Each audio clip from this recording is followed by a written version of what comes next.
As a real estate seller, you're probably contemplating, the best place to start with regard to real estate, how to price it, what your value should be, and then the things that you should be doing to your residence to get it prepared for sale. Simply, if you go to the online systems, you're looking to find out what your house happens to be worth. Understand all of those are lead generation platforms for real estate agents. I don't play into any of that. I have my own branding here in the Valley, Santa Clarita openhouses.com, and that's where a lot of buyers actually go to search for real estate because they're looking for open houses. Because now currently the way that the rules are is you need to sign a contract in order to look at houses with a real estate agent, but open houses free game. Don't need to sign any contract. You can go look at residences. So not that houses are being still statistically sold during open houses, but they're getting that exposure, and typically those agents will then contact their agent or the agent and then have them approach the seller on their own behalf. And a lot of times, more than 80% of the time, those buyers out there are seeking agents other than the seller's agents because they understand the dual agency risks, issues, maybe not so much risks. If dual agency is done correctly, where you have the same agent representing the seller that's representing the buyer, besides that whole bipolar nature necessary, because typically when that agent is hired by the real estate seller, just imagine this, I'm working for you, now the buyer comes to me, and I don't represent buyers personally, I'm a seller's only agent, I've even trademarked that term, but buyer comes to me, let's say I did represent both sides, and I would of course come to you, and I think that would be a proper form, and I did that for 21 of my 28 years. I actually went to the seller, said, listen, the buyer wants to use me, do you have a problem with that? Totally your choice. And in some cases, yeah, seller said, yeah, I'd rather you have you on my side 100%, please don't represent the buyer. And then I wouldn't even in that case refer the buyer because I don't want a piece of that commission because there's a relationship established. I would tell the buyer, listen, seller doesn't want me to represent a buyer, you can go find your own agent and then have your agent present the offer to me, and then I'll thereby present it to the seller. So it's a very common thing in some circles to actually have those buyers go out there and seek out their own agent. But that being the case, right? So then you have the buyer coming into it, and when you have that same agent representing both sides, and the buyer says, well, I really think I deserve a $50,000 credit for $50,000 credit, and you're like, okay, and you're representing the seller, that's a tough pill to swallow, because now you go back to the seller and say, well, the buyer wants a $50,000 credit because of what they found in the home inspection. Then the seller says, well, they found a couple GFCI outlets near the kitchen and one in the bathroom that weren't functioning. Aren't those outlets like $40 each, and to have an electrician come out? I mean, expensive electrician to swap those out. $300 including parts and service fee and service call and going into the house for 2 GFCI, and they want $50,000. Well, Connor, do you really think that's right? Well, that's what the buyer wants, and now I'm going to go back to the buyer. What's your position? There's no stand, there's no side in that particular guard. Now you split your attention from both sides anyway. Just makes it a little bit more complicated, and as far as I'm concerned, real estate's very much complicated enough. But so as far as the seller goes, then wondering what your value happens to be, and like I had mentioned, the syndication sites, they're going to be building what they're going to tell you around a particular result. They're going to try to tie on to some maybe emotional, some kind of a reaction from you to elicit you doing something. So maybe the value is not going to be absolutely correct. Maybe they're going to base the value on something that you wouldn't be able to say, well, they're gaming me. You might not be able to prove it, but ultimately you're going to see some very different values depending on what syndication site you happen to go with. Best case scenario is you find a website, and I have 11 years and 8 months of sold inventory for all of the Santa Clarita valleys, and it's only Santa Clarita Valley. So if you're outside that, I don't have that system. I'm fully operational here in this valley. Some agents are going to extrapolate all over Southern California. I don't represent buyers at all. If a buyer wants to come to me and wants information about real estate, great. I'll share them. I'll tell them the whole lot. If they want me to refer them to a listing other than my sellers, yeah, I'll put a referral fee together so I can also get some compensation from that, but I will refer them to one of the buyers only agents I I happen to work with. But looking at the values, right? So you're going to go on, you're going to look at sold data. You're going to want to make comparisons of real estate listings that have sold in the last 180 days. I wouldn't go very far past that. And of course, if you want me to do it for you, you have your own agent that you love and trust, and you have them do it. That's what they're going to do.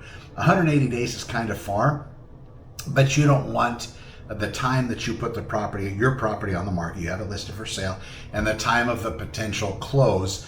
You don't want the comps that you're using, especially if they're right at 160 days or 170 days. Your property is already going to be in some process of escrow when that comparable falls off the appraiser's chart.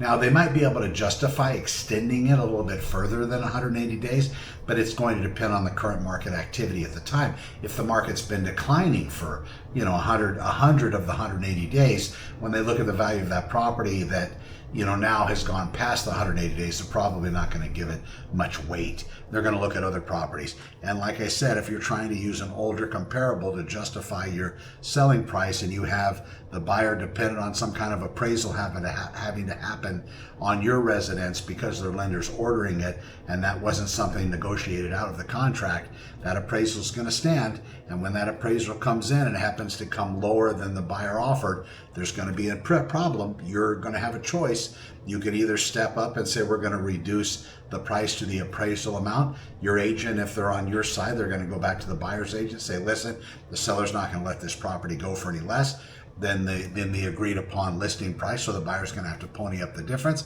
or there's going to be some other negotiation. Hopefully at the very beginning, your agent representing you as the seller, hopefully they negotiated something into the contract, maybe some appraisal agreement that if the property does appraise for less, the buyer's going to come up with the full value of the offer as it was written, and that was agreed to. And of course, the buyers have lots of other reasons they can cancel.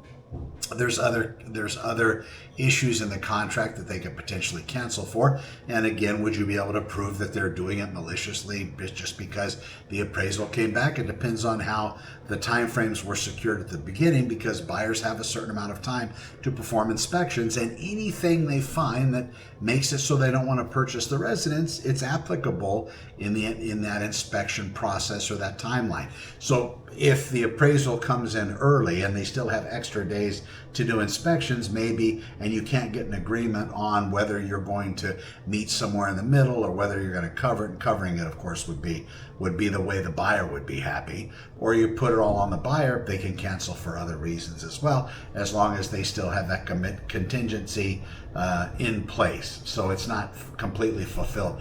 And something that came up yesterday with a client of mine discussing the contingency removals, and this is for sellers. A lot of agents kind of sell that as being, this is the kryptonite, this is the thing that's going to really make a difference. Once you get that buyer and you have them remove all of their contingencies, or when the date comes after 17 days or whatever it is, that means that deposit, that earnest money deposit that they put into escrow, it's going to become property of the seller. Folks, that's also open to litigation. Now, in a perfect world, if everything was done correctly, the buyer could still pull back and say, you know what, hey, I'm not giving up my deposit. I'm canceling for this reason. And yes, I understand I remove my contingencies, but there's no way I'm going to let this 3% of the offering price, $1 million, 30 grand, I'm not going to let that go to the seller. I'm going to fight that. And then, of course, there's no rule that says the money gets automatically handed over. Understand that it could be open to litigation, and everybody could be telling the buyer, hey, you agreed to this, you removed those contingencies 100%, you decided to cancel knowing that deposit becomes part of the seller. Buyer could say, sure, you go ahead and see what happens if you let that happen. I'm going to hire an attorney right now, we're going to stop this whole process, and thereby they would. Then that whole thing would have to play out. So don't take it on the account that just because the contingencies were removed and everything on paper shows the right, the buyer still has a right to sue and fight over it, just like I could sue you for child support not even knowing you. I mean, that's just the way the legal system works. So watch out for that. So that's the establishment of value, and there's a lot of intricacies to that. The other thing is what you do to prepare your house for sale. A lot of that's going to depend on competition, as far as if you're going to really be injecting real money into it. But there's not a lot of cases that I can show you that says if you're going to put a kitchen in, you're going to put 15 grand getting your kitchen put into a property in order to sell it that you're going to get $15,000 out of it. Probably not going to happen. Same thing with bathroom remodels or any other changes to the property. Your competition is going to be important. You're going to want to see what the competition has. You know, God forbid they all have done everything to the property and you sat there for 30 years, never touched a thing. You know, you're going to want to make it clean. You're going to want to maybe put some paint. You're going to want to make it pretty as possible. But, you know, you can shine it all you want. It's still going to show that age and wear. And when buyers are out there looking for properties, unless your price point justifies the condition of the property, which is going to be a very important strategy, if you have competition, if you don't have any competition, nothing to worry about. It's going to go. And if, as long as you have it priced within the comparables, it's going to go. But if you're competing with 3 or 4 other properties in that neighborhood, yeah, there's going to be some issues. Now, if you have the perfect placed property, and I run into this as well, you're going to have properties that are kind of like a unicorn property, which have a lot of special attributes, maybe a view, maybe RV parking or a space for RV parking or a boat. Maybe you're on a cul-de-sac. Maybe you're a single story, right? Each of these 5 things are really, really valuable for real estate. And it could be that now you have a unicorn property, so you're going to be able to mandate a higher price than even the other comparables that were sitting in the neighborhood. And it's also going to depend on the appraiser. If they're going to be writing an offer on your property that's dependent on a loan, the buyer pays the appraisal from the lending company. The appraiser comes out and is going to evaluate the seller's property. And if I'm representing the seller, then that's typically coordinated with me, even though I don't represent the buyer. I'm the one that potentially will meet the appraiser. And it depends on strategy. We have to see what company they're coming from, because in some cases it's better not to have the agent there, if at all possible, to actually have them meet with the actual seller. And it also depends on the seller. If the seller's like a very intimidating individual, well, that could help actually, now that I think about it, but it just depends. So it's all very strategic the way it's played out, trying to get the seller the best benefit, of course, while protecting the seller's bottom line and not putting them in any kind of legal jeopardy throughout this process. But as far as preparation of the residents, that's kind of my thought on it. As far as trying to get comparables, that's again, looking at the syndication sites, just be careful. Once you put in your address and you would tie that with a real person, you're going to get bombarded by all sorts of people. And just play it safe. You can go to SantaClaritaOpenHouses.com. You can hit me up there via text. You can ask me questions on that particular platform. But that's kind of how that selling end of it plays out. And then, of course, once the property is prepared for sale, once the professional photography is done, and it's going to depend on drones, staging. It's going to depend on competition in those ways. It's a lot of cases that the properties just need to be decluttered, just need to be really clean, just need to have the clutter in the property actually removed. And there's a lot of things that can be done with AI now with photographs. It used to be that was thousands of dollars in 2 or 3 weeks on a turnaround. I can take pictures and use Nano Banana and some of the other systems I built out, the AI systems that are actually going to take photographs of properties and modify them, not giving them that fisheye appearance or making them bigger or adding windows and that other nonsense, because that's not ethical, nor in some cases legal. But actually removing furniture and not changing anything else, but removing furniture, staging them in the photographs, as long as it's displayed on the MLS that this particular photograph was modified using artificial intelligence by adding furniture and these sorts of things, it all works out. And buyers then have an extra ability to have those mental curtains laid, and it's going to help them. But I'm not talking about trying to mislead, and there's enough of that crap online. I save that my sellers from that. Anyway, a little bit of an update. SantaClaritaOpenHouses.com. Connor with Honor. We will see you in the next one. Thanks for watching. Lots of YouTube videos out there. Let me know if I can help. Be well.